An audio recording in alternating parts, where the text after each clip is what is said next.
Hey everyone, it's me, Aquastar. I'm here with an update about my fish and about my tanks and let you guys know how everything is going. Everything's great. Everything is great. The big tank, that was the 55, and the 29 are doing good.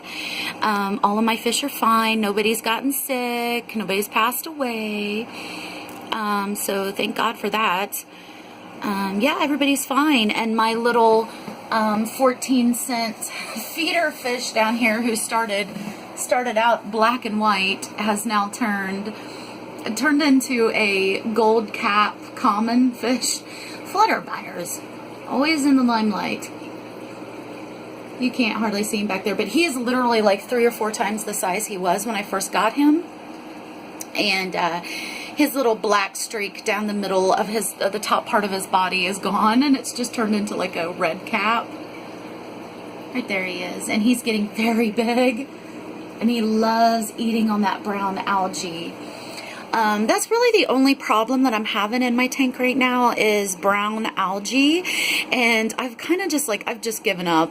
I've given up like trying to get rid of it because like I did like spray down the tanks one time with a little bit of bleach. This was like a few months ago, and rinsed it out really well. And it did seem to kill off a lot of the brown algae for a while, but it always comes back.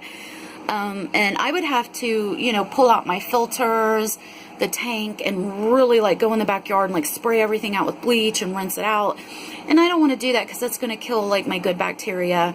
You know, I'd pretty much probably have to start like a new cycle all over again, and I don't want to do that. Who wants to do that? So I just, whenever I'm doing a water change, I just scrub down the walls. I do this, well, I do water changes every week, but like once or twice a month, I'll scrub down the walls and the ornaments and get all that old brown algae off, like once or twice a month. And I mean, it helps.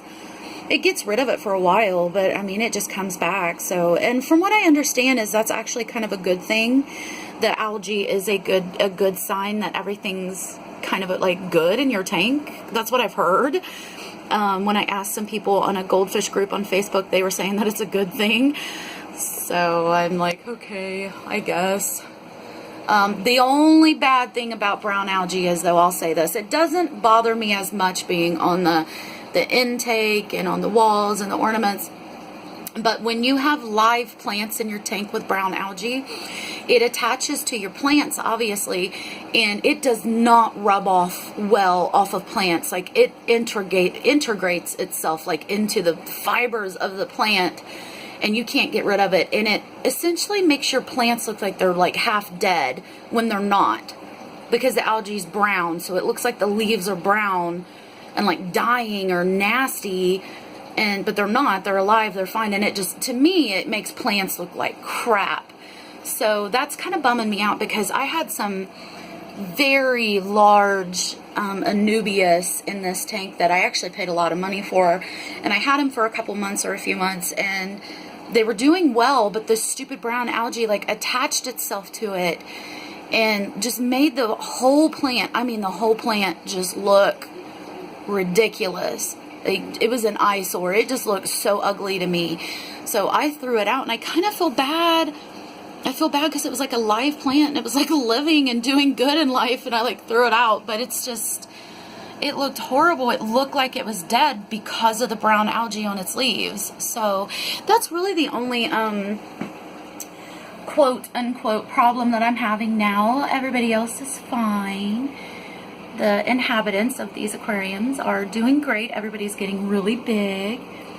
I've named this little 14-cent fish, I've named him Benny Jet, after the Elton John song Benny and the Jets. I've named him Benny Jet because he zooms around and he looks like a little Benny. He's still shy of me. He's still quite shy, and I think it's just because he's so small. And he's so much smaller than like pretty much everybody in this tank, so I think he's just apprehensive of me and the other fish. And this little girl here, I just call her a girl, it could be a male. It's a black and blue calico fantail.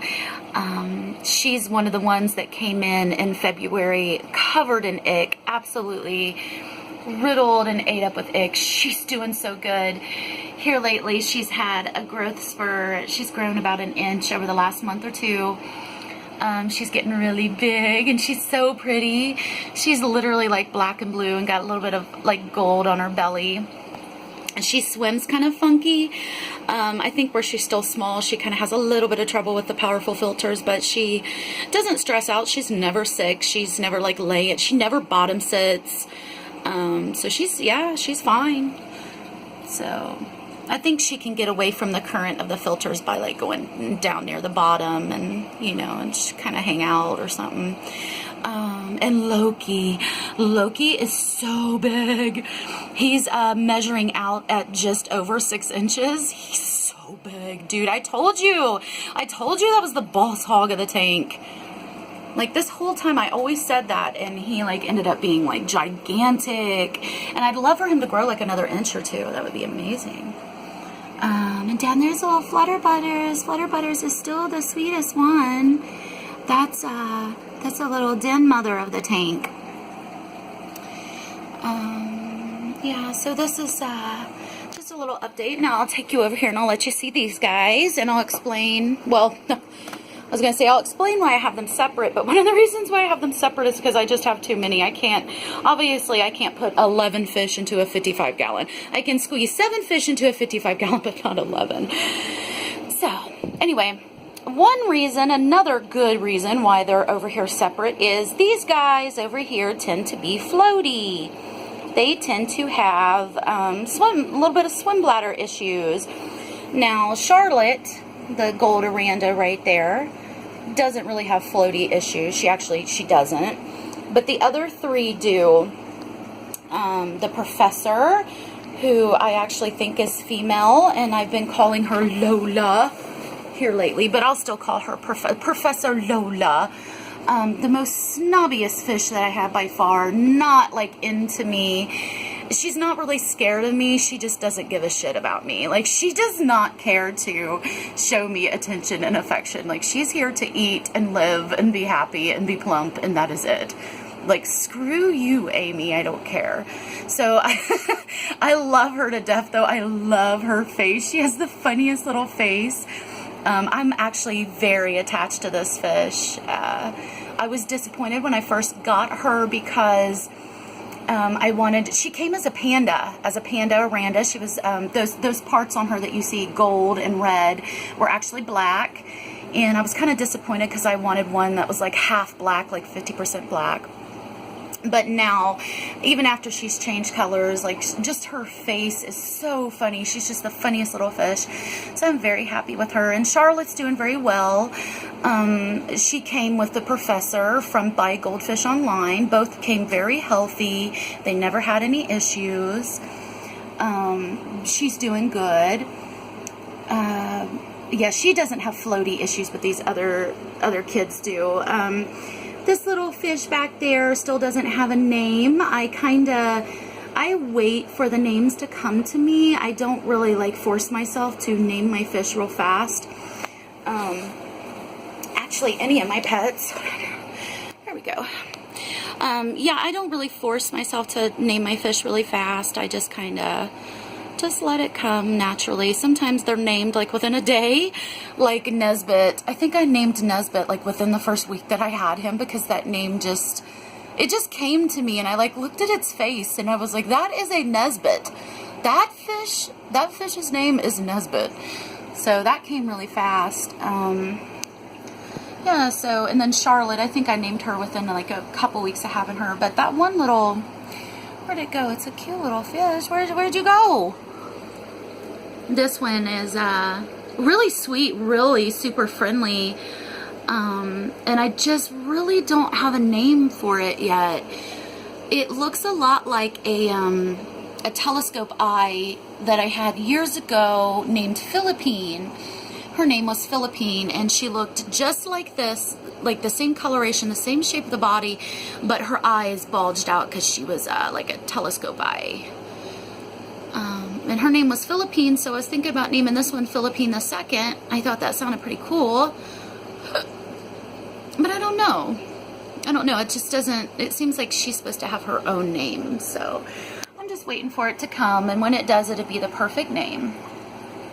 But yeah, I keep these guys, with the exception of Charlotte, I keep these 3 over here because they cannot eat as much as these guys over here. These guys over here can literally eat like 2 big meals a day, and they do not have swim bladder issues. These guys, if they, you know, like I can't really feed them pellets, for example, even if they're soaked. Whenever I feed them pellets, they seem to, especially Nesbit and the professor, just will stay up at the top and float, like literally go upside down. But what I do is I fast them, which means I do not feed them for about 2 days. I don't go to 3 days. I always get kind of scared about that. I don't want them to get sick or depressed or die. So I always just do 2 days. I do not feed them for 2 days. And then the next 2 days after that, I feed them peas. And they're fine after that. And in fact, they have been fine since I did that about a month ago, and they haven't had floaty issues since. I only feed them like once every other day. Like, for example, try to get everybody in the picture. For example, let's say on a Monday, I feed them 2 small meals in that day. 2 small meals of some gel food. Then on Tuesday, I won't feed them. And then like on Wednesday, I might give them like 1 small meal. And then on Thursday, I may not feed them, or I'll just give them 1 tiny meal again. You know, so they're not getting fed on a like regular basis. Their diet is just different. As you can see, they have weight on them. They're not what is that? Emaciated. Oh my God, I just said the stupidest word ever. Okay, you guys know what I mean. They're not starving. They're not like anorexic or starving, so they are eating very well. It's just they cannot eat, you know, every day, 2-3 meals a day, because when I was feeding them like everybody else, it just, like, it didn't work out. They were kind of sick from it. So anyway, my little beta, Rowena, is doing so good. I'll do another video separately on her soon, but let's go over here and look at these guys again. And I will feed them. Somebody's writing me on Facebook. I will feed them so you guys can see them eat and how happy they get. Hi, honey. Hello. You ready to eat? You want to eat? Yeah, it's time. It's time. Look, I was hoping she'd do her little flip thing. I'll try to get a video soon of how she flip-flops for me. She kind of did it there. She gets so excited. Now. So, let you guys kind of see. This is 1/4, believe it or not, 1/4 of a teaspoon of pellets. Let me show you. There's everybody going crazy. 1/4 of a teaspoon, once to twice a day, feeds this whole group of fish. Any more than that, it's too much.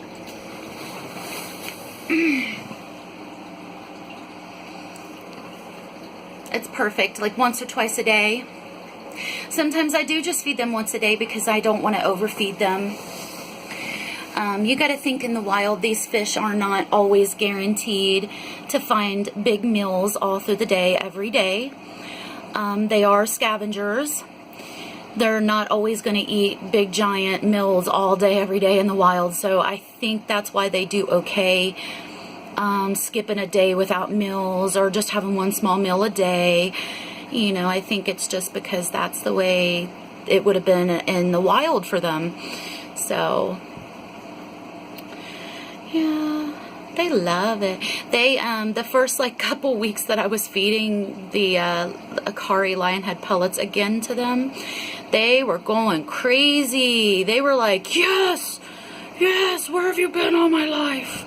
Like, they were digging it. Because for the longest time, I kept feeding them the gel food, or Pashy gel food, which is, oh, it's still great. I still have a batch made up in my freezer that I'll be pulling out in a week or so. But I thought I would switch it up for them, and they're really enjoying that. They're real excited at dinner time and meal times because they don't always know what I'm going to give them. It's not the same every day, and so it makes them happy. They're excited. You know, it's kind of like a little kid waking up saying, Mom, can we go to McDonald's? Are we going to get pizza? Are we going to have fried chicken today? What are we going to have? Huh? That's kind of how goldfish are. They love variety, and it is beneficial to them. It's kind of necessary to vary their diet. They're very sweet fish. There's Benny Jet. Not too social, but I still love him. And I still don't know what I'm going to name her, too. The black and blue fantail. I was thinking about naming her like Stevie, after Stevie Nicks. Or Gypsy, after that song by Stevie Nicks. I wanted kind of like an enchanting name for her because of her colors and her long flowing tail, and just I wanted like kind of like a fantasy type name for her. If any of you have a suggestion for this little black and blue calico back there, you please let me know, and I will certainly consider it. There's a good shot of her. If you want to, you can go back to one of my videos several months ago called My Goldfish Have Ick, or something like that. The title says something about ick. And you can see her when she was really small and all the like white ick cyst all over her. She was just covered in it. And I treated her with the heat and salt and Paragard, and she was better. You know, she was like 100% better in like 5 or 6 days, but I kept the treatment up for like, I don't know, I think it was like 10 to 12 days, something like that. I can't even remember, but I kept it up just to make sure to get rid of all the nasty ick. So,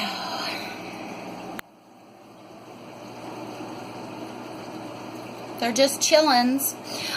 This ornament right there that's like a tree stump, I had that. But dude, I had that ornament back in like straight up 1997. Like, I had this ornament for the longest time.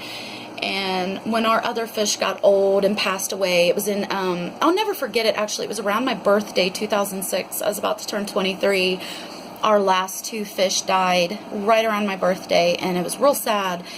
And I kind of just gave up on the hobby because it just kind of bummed me out. And to be honest, I didn't have much interest in it at that time. I was kind of running around with my friends and kind of doing my own thing. So Dad had actually taken that ornament and put it out in our flower garden. like sat it up between some flowers, and it looked cool. Like, it looked neat. And back in the winter, I think, or a few months ago or something, I went out there and dug it out and brought it in for the fish. And they like it. The ones who can, they go through and swim through it. And it just gives them something to do, I guess.